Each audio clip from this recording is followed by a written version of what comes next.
পঞ্চম প্রজন্মের যুদ্ধ বিমান পেতে বাংলাদেশ, তুরস্ক এবং পাকিস্তানের সাহায্য নিতে পারে। এক্ষেত্রে তুরস্ক এবং পাকিস্তান যে যৌথভাবে পঞ্চম প্রজন্মের কান যুদ্ধ বিমান বা টিএফএক্স যুদ্ধ বিমান ডেভেলপ করছে, এই ডেভেলপমেন্টে আসলে অংশগ্রহণ করতে পারে বাংলাদেশ। যেহেতু বাংলাদেশ ইতিমধ্যে এই প্রকল্পে যুক্ত হওয়ার ব্যাপারে অনেক পূর্বে আমন্ত্রণ পেয়ে গেছিল, তাই বাংলাদেশ যদি বর্তমানে পাকিস্তান এবং তুরস্কের সাথে কথা বলে এই যুদ্ধ বিমান প্রকল্পে যুক্ত হতে পারে, তাহলে বাংলাদেশ যে ভবিষ্যতে যুদ্ধ বিমান ক্রয়ের যে পরিকল্পনা করছে, সেক্ষেত্রে তারা চতুর্থ প্রজন্মের যুদ্ধ বিমান ক্রয় না করে একদম পঞ্চম প্রজন্মের অত্যাধুনিক যুদ্ধ বিমান ক্রয় করতে পারবে।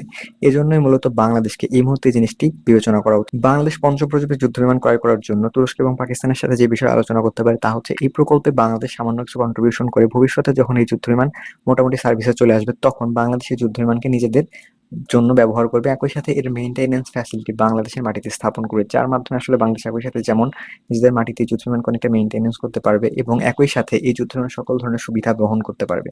এটি বড় আকারের প্যাকেজ, বিশেষ করে এর গোলা বারুদ আমদানির ক্ষেত্রে বা বিশেষ করে গোলা বারুদ নিজেদের মাটিতে উৎপাদনের ক্ষেত্রে আসলে বাংলাদেশ তুরস্কের সাথে চুক্তি করতে পারে। আর এজন্য মূলত বাংলাদেশকে এই মুহূর্ত থেকে আসলে তুরস্কের সাথে আলোচনা করতে হবে, যে ক্ষেত্রে আসলে পাকিস্তান অনেকটা বাংলাদেশকে সাহায্য করতে পারে।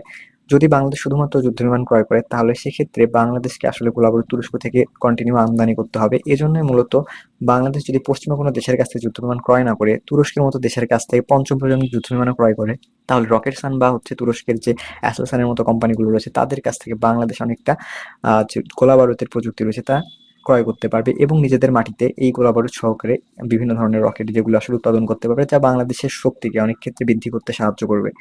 এজন্যই মূলত বাংলাদেশের বিমান বাহিনীর উন্নয়নের জন্য বাংলাদেশকে আসলে পঞ্চম প্রজন্মের যুদ্ধ বিমানের দিকেই অগ্রসর হওয়া উচিত। এই মুহূর্তে যেহেতু পৃথিবীতে বিশেষ বড় বড় যুদ্ধের দিকে এগিয়ে যাচ্ছে, বিশেষ করে ইউক্রেন রাশিয়া যুদ্ধ, অন্যদিকে মধ্যপ্রাচ্যে বড় একটি যুদ্ধ হওয়ার সম্ভাবনা রয়েছে, তাই বাংলাদেশের এই মুহূর্তে বাংলাদেশের নিরাপত্তা নিশ্চিত করার জন্য আমাদের প্রতিবেশী দেশ যেমন মিয়ানমারে যুদ্ধ চলছে, এই সকল বিষয়কে মাথায় রেখে বাংলাদেশ নিজেদের নিরাপত্তা করতে চাইলে অবশ্যই বাংলাদেশকে একটি বড় মেগা প্রকল্প, বিশেষ করে প্রযুক্তি খাতে বাংলাদেশের বিমান বাহিনীকে শক্তিশালী করতে পঞ্চম প্রজন্মের যুদ্ধ বিমান একটি গেম চেঞ্জিং প্রকল্প হতে পারে। যদি বাংলাদেশ পঞ্চম প্রজন্মের 24টির মতো যুদ্ধ বিমান ক্রয় করতে পারে, তাহলে সেক্ষেত্রে দক্ষিণ এশিয়ায় এই অঞ্চলে আসলে এমন কোনো শক্তিশালী কোনো দেশ থাকবে না যাদের হাতে এত অত্যাধুনিক প্রযুক্তি থাকবে।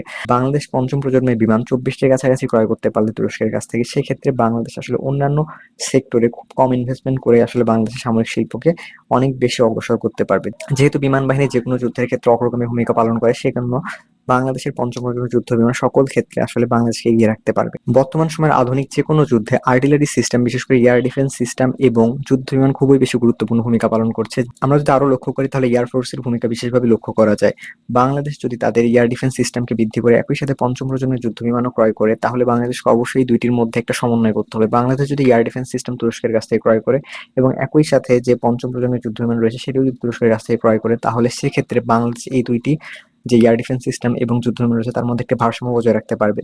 বর্তমান সময়ে যে কোনো যুদ্ধে আসলে ড্রোনের ব্যবহার অনেক বেশি কার্যকরী ভূমিকা পালন করতেছে, বিশেষ করে নাগোর্নো কারাবাখ যুদ্ধ থেকে শুরু করে মধ্যপ্রাচ্যের যে কোনো যুদ্ধে আসলে আমরা দেখতে পাই ড্রোন অনেক বেশি বা বহুল পরিমাণ ব্যবহৃত হচ্ছে। যেহেতু বর্তমান সময়ে বাংলাদেশ বাইরাক্তার টিভি-2 ড্রোন বা তুরস্কের তৈরি বাইরাক্তার টিভি-2 ড্রোন ব্যবহার করছে, একই সাথে আকিঞ্চি ড্রোনও ক্রয় করার পরিকল্পনা রয়েছে বাংলাদেশের। সেজন্য মূলত বাংলাদেশ যদি এয়ার ডিফেন্স সিস্টেমও ক্রয় করে বা যুদ্ধ বিমানও ক্রয় করে, তাও যদি তুরস্কের কাছ থেকে হয়, তাহলে এই তিনটি সমরাস্ত্রের মধ্যে একটি সমন্বয় করতে পারবে বাংলাদেশ। এবং এত বিপুল পরিমাণ সমরাস্ত্র একটি দেশ থেকে ক্রয় করলে সে দেশ থেকে আসলে খুব সহজে প্রযুক্তিও ক্রয় করা যায়। অর্থাৎ বাংলাদেশ যদি তুরস্কের কাছে প্রযুক্তি সহ ড্রোনের কোনো একটি ড্রোনের প্রযুক্তি ক্রয় করতে পারে, একই সাথে এয়ার ডিফেন্স সিস্টেমের মিসাইলগুলোর প্রযুক্তি ক্রয় করতে পারে এবং তুরস্কের যে পঞ্চম প্রজন্মের যুদ্ধ বিমান রয়েছে তারও কিছু মিসাইলের যদি প্রযুক্তি ক্রয় করতে পারে, তাহলে এই ক্ষেত্রে বাংলাদেশ অনেক বড় একটি নিরাপত্তা নিশ্চিত করতে পারবে। বাংলাদেশের বিভিন্ন ধরনের গোলাবারুদ সাপ্লাই থেকে শুরু করে নিরাপত্তা নিশ্চিত করার ক্ষেত্রে, আকাশ নিরাপত্তা বা যুদ্ধ বিমানের নিরাপত্তা নিশ্চিত করার ক্ষেত্রে, এজন্যই মূলত বাংলাদেশের বর্তমানে তুরস্কের কাছ থেকে পঞ্চম প্রজন্মের যুদ্ধ বিমান ক্রয় করা সবচেয়ে ভালো একটি উদ্যোগ হতে পারে।